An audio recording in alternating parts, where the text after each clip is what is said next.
Se você não entendeu muito bem alguma coisa sobre a terceira temporada de Stranger Things, o que os russos estavam tramando, qual que era o plano do Devorador de Mentes, fique de boa porque agora eu te explico tudo em detalhes. E eu também aproveito para te contar quais são os dois maiores suspeitos de serem o tal americano daquela cena final.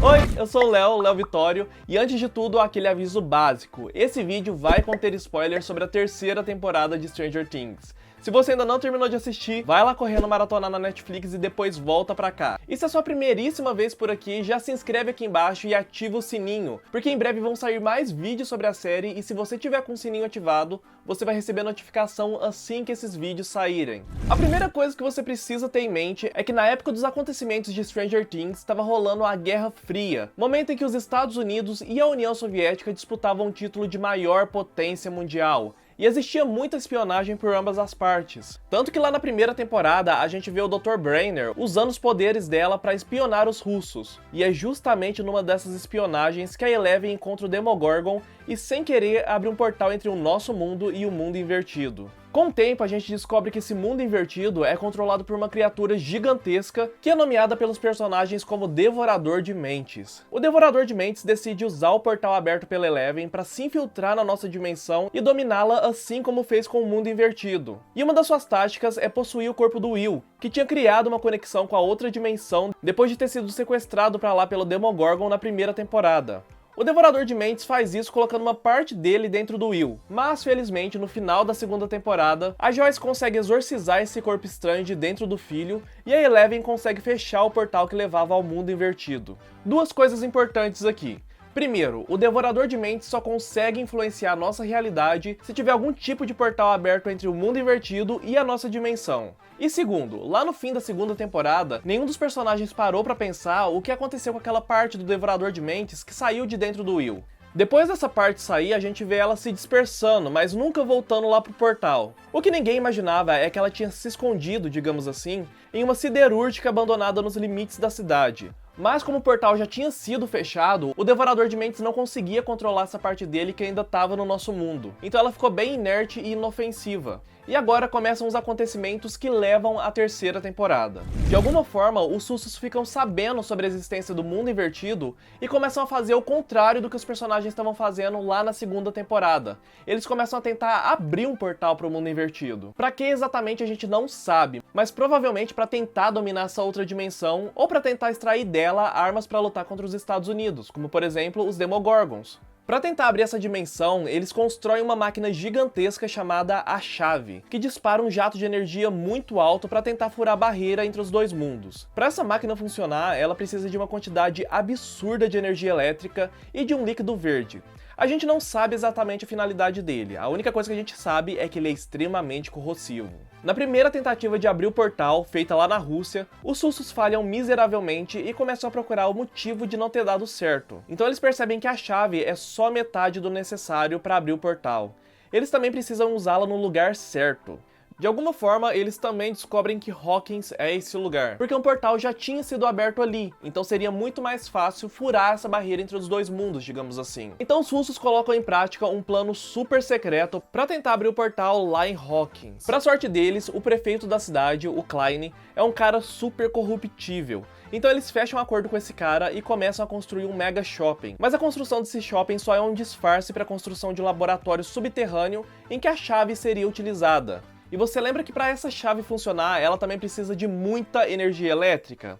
Então, os russos também compram várias casas ao redor da rede elétrica da cidade para roubar essa energia. É investigando uma dessas casas que o Hopper e a Joyce encontram o Alexei. Com o shopping já em funcionamento e tudo certinho, os russos começam um plano de abrir o portal para o mundo invertido lá no laboratório subterrâneo. Nesse momento, três coisas acontecem. A energia da cidade cai, porque a máquina roubou uma quantidade enorme de energia elétrica de uma vez só.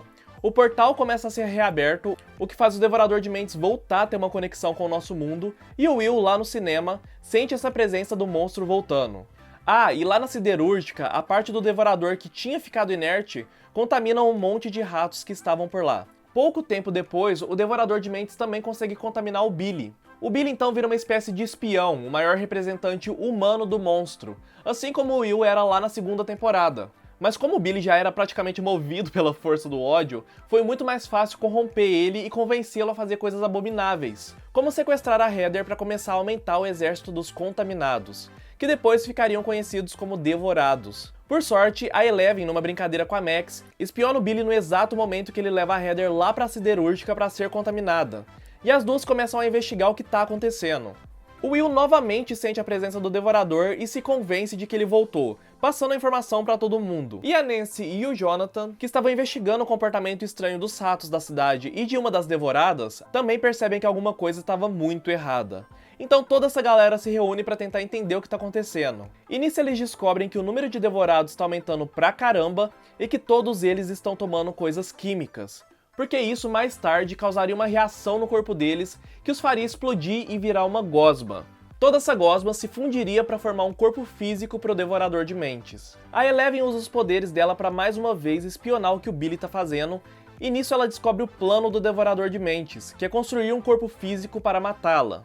Ele sabe que a Eleven é o maior empecilho que ele pode encontrar para dominar o nosso mundo, porque ela é forte o bastante para fechar um portal e, consequentemente, quebrar a conexão dele com o nosso plano. Então ter um corpo físico aqui, já que na verdade ele é formado por uma fumaça preta, uma substância preta, facilitaria muito o trabalho dele de matar a Eleven. Por fim, o monstro encurrala todo mundo no shopping e a Eleven quase vai dessa para melhor. O Billy consegue pegá-la e levá-la até o Devorador, mas nesse momento ela acessa algumas memórias emocionais dele que fazem o Billy lembrar o amor que sentia pela mãe. E mesmo que a Eleven não soubesse disso naquele momento, fazer um possuído lembrar de coisas boas é uma forma de tirar ele do transe. Lá na segunda temporada, a Joyce, o Jonathan e os meninos fazem isso com o Will, e o Will consegue se comunicar com eles fazendo o código Morse. O Billy sai do transe e luta contra o monstro, dando mais tempo para Eleven. Infelizmente, ele acaba morrendo por essa decisão. E enquanto tudo isso acontece, a Joyce percebe uma falha no magnetismo da cidade e começa a investigar isso com o Hopper, porque os dois temem que seja a galera lá do laboratório aprontando mesmo depois dele ter sido desativado. Como eu disse, nessa investigação eles acabam encontrando o Alexei, mas não sabem como se comunicar com ele, porque ele só fala russo. Então eles o levam até o Bauman, que sabe falar a língua. Nisso eles descobrem sobre a chave, sobre o plano dos russos e começam a bolar um plano para invadir o laboratório subterrâneo e destruir a chave. E quem ajuda a guiar eles pelo laboratório é aquela galera da sorveteria. Graças àquela antena que o Dustin construiu para tentar se comunicar com a Suzy, eles sem querer interceptam uma mensagem russa. O Dustin leva essa informação pro Steve, a Rob se intromete, graças a Deus, e eles conseguem traduzir a mensagem, que diz o seguinte: a semana é longa. O gato prateado se alimenta quando o azul encontra o amarelo no oeste. Uma viagem à China parece interessante se você andar discretamente.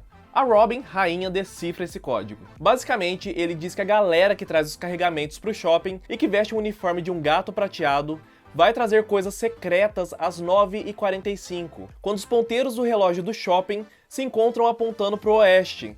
E esses carregamentos vão chegar em nome de um restaurante chinês, o Restaurante Imperial, e de uma loja de sapatos, os Sapatos Kaufman. Com a ajuda da Erika, dona e proprietária de Stranger Things, eles se infiltram na sala em que as caixas estão armazenadas e descobrem que dentro delas tem aquele líquido verde usado na chave. Depois disso, eles também descobrem como é o laboratório por dentro. A Joyce, o Hopper e o Bauman se infiltram no laboratório. O Bauman fica responsável por criar uma distração para os russos, enquanto a Joyce e o Hopper pegam duas chaves e um cofre que precisam ser ativadas ao mesmo tempo para a máquina ser destruída. Eles conseguem pegar as chaves no cofre com a ajuda da Suzy, que sabe a sequência numérica correta para acessar o cofre. E aí eles correm para a sala de observação e acontece aquela tragédia toda. O Hopper se envolve numa briga e acaba indo parar na mesma sala em que a máquina está. A Joyce não vê outra saída a não ser girar as chaves, mesmo que isso mate o Hopper, porque ela sabe que um segundo a mais pode custar a vida dos meninos, ou os russos podem chegar ali para tentar parar ela. Depois que a máquina é destruída, o portal volta a se fechar e a influência do Devorador de Mentes novamente é cortada.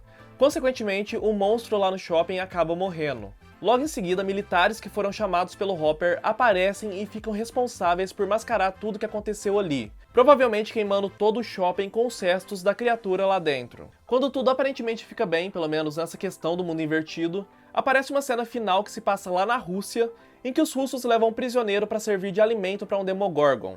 Então, de alguma forma, eles conseguiram tirar essa criatura do mundo invertido. E eles também falam sobre um tal americano que tá preso. Imediatamente a gente pensa no Hopper, porque a gente não chegou a ver o cadáver ou os restos dele depois que a máquina foi explodida. Mas também precisamos considerar que talvez seja o Dr. Brenner, que a Eleven pensava que estava morto, mas lá na segunda temporada, um funcionário que trabalhava com ele falou que na verdade ele tá vivinho da Silva. E se o Brenner estiver ali, isso explicaria, por exemplo, como que os russos conseguiram descobrir tanta coisa sobre o mundo invertido. Mas calma que ainda hoje ou amanhã chega um vídeo específico aqui no canal sobre os russos, o Demogorgon, o Brenner e com teorias sobre como o Hopper pode ter sobrevivido. Então você já sabe, ativa o sininho para receber notificação quando esse vídeo sair e até lá!